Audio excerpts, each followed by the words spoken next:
ఇక varicose veins నుండి విముక్తి పొందండి. ఎవిస్ వాస్కులర్ సెంటర్ ఇప్పుడు మన KPHP లో గ్రాండ్ ఓపెనింగ్ ఏప్రిల్ 4వ తేదీన. నమస్తే, welcome to Suman TV news. నేను మీ సాయి. హిందూపురం రాజకీయాలు రసవత్తరంగా మారుతున్నాయి. బాలయ్య కూడా ప్రచార పర్వంలోకి ఎంటర్ అవ్వడంతో అక్కడ రాజకీయం అంతా కూడా కొంత జోరుగా కనపడుతుంది. హిందూపురమే కాదు, పక్క నియోజకవర్గాల్లో కూడా బాలయ్య మార్క్ అనేది కొంచెం కనిపిస్తున్నటువంటి పరిస్థితి.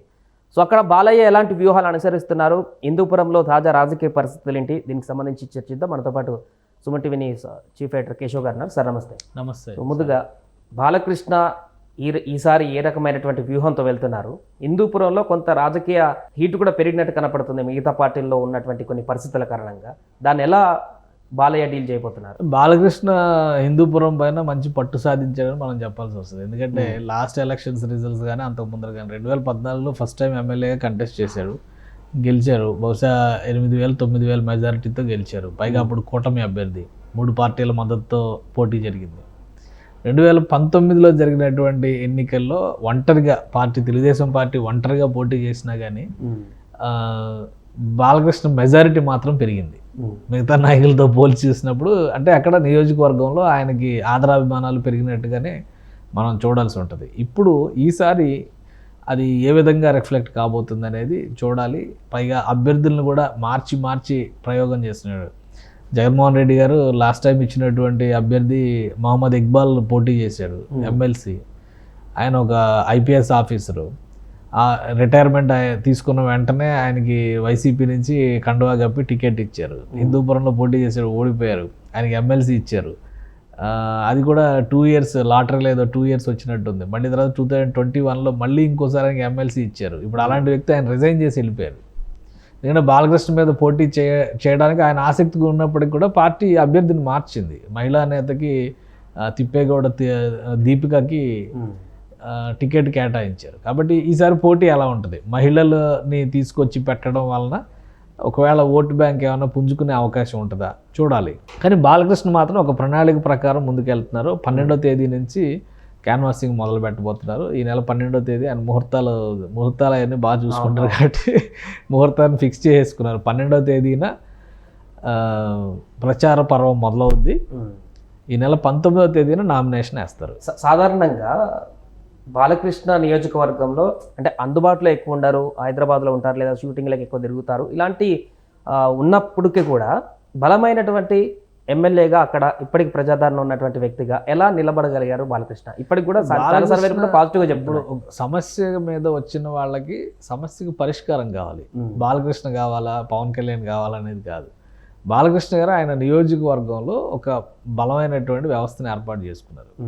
అక్కడ ఒక టీం వర్క్ చేస్తుంది. ఆల్రెడీ ఆ నియోజకవర్గంలో పర్టికులర్గా హెల్త్ రిలేటెడ్ క్యాంపులు చాలా నిర్వహించారు బాలకృష్ణ గారు. ఇప్పుడు ఇండో అమెరికన్ క్యాన్సర్ ఇన్స్టిట్యూట్ లాంటి వాటితో మహిళలకి ఫ్రీగా క్యాన్సర్ చెకప్లు చేయించారు. ఇవన్నీ కూడా ఆయనకి అక్కడ పాజిటివ్ ఇది. అలానే ఆరోగ్య రథం అని చెప్పిన ఒకటి రన్ ఎలాంటి హెల్త్ ఇష్యూస్ వచ్చినా కానీ అక్కడికి వెళ్తే వెంటనే వాళ్ళకి ఆరోగ్యపరమైనటువంటి సహకారం లభించేటువంటి పరిస్థితి. ఇవి ఆయనకి పాజిటివ్ ఇదైనాయి. అంతకు ముందర ఎన్టీ రామారావు గారు రిప్రజెంట్ చేశారు. ఇప్పటివరకు తెలుగుదేశం పార్టీ పుట్టిన తర్వాత తెలుగుదేశం అభ్యర్థి తప్పితే వేరే పార్టీ అభ్యర్థి అక్కడ గెలవాల. అంత హార్డ్ కోర్ తెలుగుదేశం కాన్స్టిట్యున్సీ అయినప్పటికీ కూడా బాలకృష్ణ గారు దాన్ని చాలా ఒక రోల్ మోడల్గా తీసుకోవాలనేటువంటి ప్రయత్నం చేశారు. ఆ క్రమంలోనే ఆయన చేస్తున్నటువంటి యాక్టివిటీస్ అన్నీ కూడా ప్రజలకు కనెక్ట్ అయినాయి. అందుకనే ఇండివిజువల్గా పోటీ చేసినప్పుడు మెజారిటీ పెరిగింది. తెలుగుదేశం పార్టీ ఒంటరిగా బరిలో దిగినప్పుడు లాస్ట్ టైం ఎలక్షన్స్లో మెజారిటీ పెరిగింది ఆయన. అంటే ఏంటి, మిగతా అభ్యర్థుల కంటే కూడా ఆయనకు పాజిటివ్ ఇది ఉంది. అది మనం అర్థం చేసుకోవాలి కదా. ఒక IPS ఆఫీసర్ లాంటి వ్యక్తి వచ్చి పోటీ చేస్తే కూడా తక్కువ ఓట్లు అంటే మార్జిన్ పెరిగేటువంటి పరిస్థితి వచ్చిందంటే ఆలోచించాల్సినటువంటి విషయం. అందుకే ఈసారి ఒక ఎత్తుగడ వేశారు జగన్మోహన్ రెడ్డి గారు. మహిళా అభ్యర్థిని పెడితే ఎలా ఉంటుందని చెప్పని మహిళల సెంటిమెంట్ని రైజ్ చేసేటువంటి ప్రయత్నం చేశారు. అందులో భాగంగానే ఆయన ఇది నిర్ణయం తీసుకున్నారు. ఇప్పుడు బాలకృష్ణ గారికి ఈ మధ్యకాలంలో బాలకృష్ణ గారు ఇంకా ఎక్కువ కనెక్ట్ అయ్యారు ప్రజలతో. ఓన్లీ సినిమాలనే కాదు, ఆయన సినిమాల కోసం, షూటింగ్ల కోసం అక్కడే ఉండకపోయినా కానీ అక్కడ ఒక వ్యవస్థను ఏర్పాటు చేశారు. ఎలాంటి సమస్యలు వచ్చినా కానీ పరిష్కారాలు ఇస్తారనేటువంటి కాన్ఫిడెన్స్ ఇవ్వగలిగారు. అది ఆయనకు బాగా కలిసి వచ్చింది.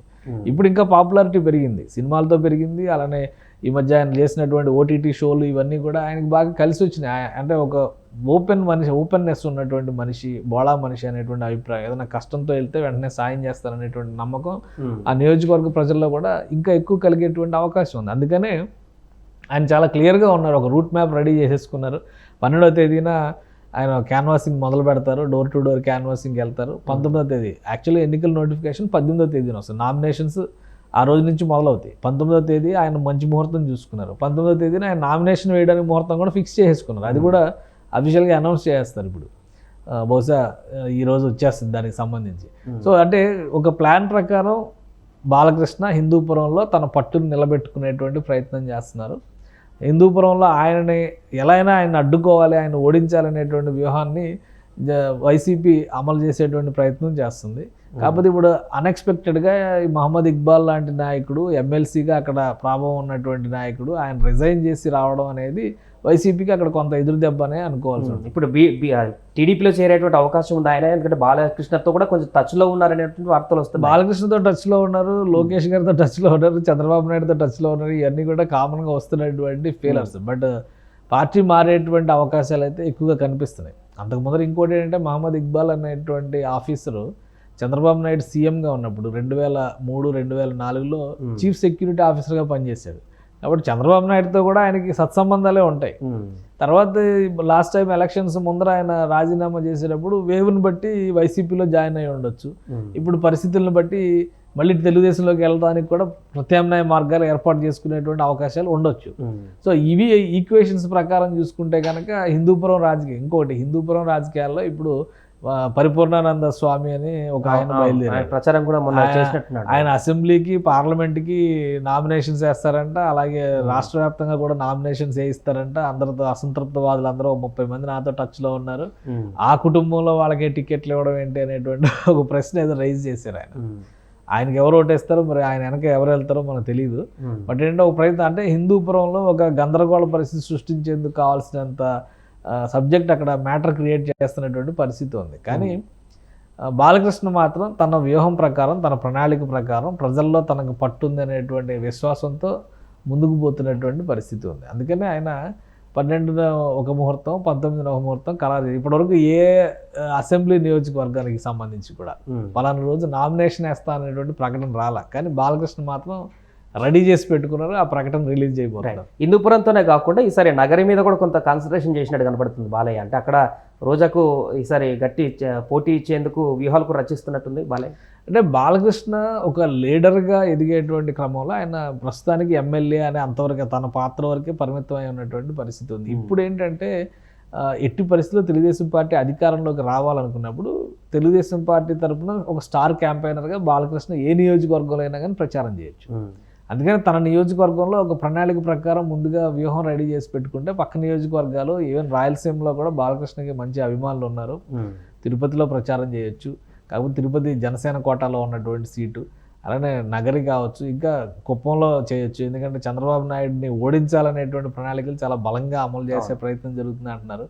అలానే మంగళగిరిలో ప్రచారం చేయొచ్చు, ఆయన అల్లుడు పోటీ చేస్తున్నాడు కాబట్టి. ఇంకొక అల్లుడు వైజాగ్లో ఎంపీగా కంటెస్ట్ చేస్తున్నాడు, అక్కడ ప్రచారం చేయొచ్చు.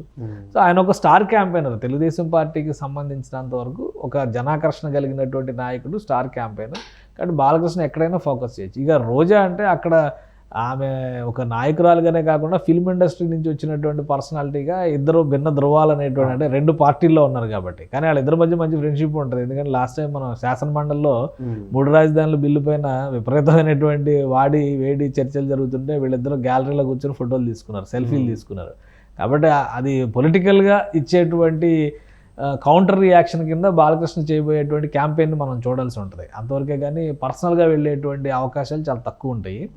కానీ బాలకృష్ణ మాత్రం తన ఇల్లు సరిదిద్దుకుని ముందు రెడీగా ఉన్నారు కాబట్టి రాష్ట్ర వ్యాప్తంగా ఎక్కడ అవసరమైనా కానీ తెలుగుదేశం పార్టీ కూటమి తరపున ప్రచారం చేయడానికి ఆయన సర్వసిద్ధంగా ఉంటారనేటువంటి సంకేతాలు అయితే వస్తున్నాయి. Right sir. సో మొత్తానికి హిందూపురంలో పూర్తిగా బాలకృష్ణ యాక్షన్లోకి దిగబోతున్నారు. ఇప్పటికే అక్కడున్నటువంటి రాజకీయ పరిస్థితులను కూడా తనకు అనుకూలంగా మార్చుకొని, ఇతర పార్టీల్లో వస్తున్నటువంటి కొన్ని ఇబ్బందికరమైనటువంటి వాతావరణాన్ని కూడా తనకు అనుకూలంగా మార్చుకొని ప్రచార పర్వంలోకి ముందుకు వెళ్ళబోతున్నారు. దీంతో హిందూపురంలో పూర్తిగా బాలయ్య జోష్ అయితే కనిపిస్తుంది. సుమన్ టీవీలో మీ పర్సనల్ అండ్ బిజినెస్ ప్రమోషన్స్ కోసం కింది నెంబర్కి కాంటాక్ట్ చేయండి.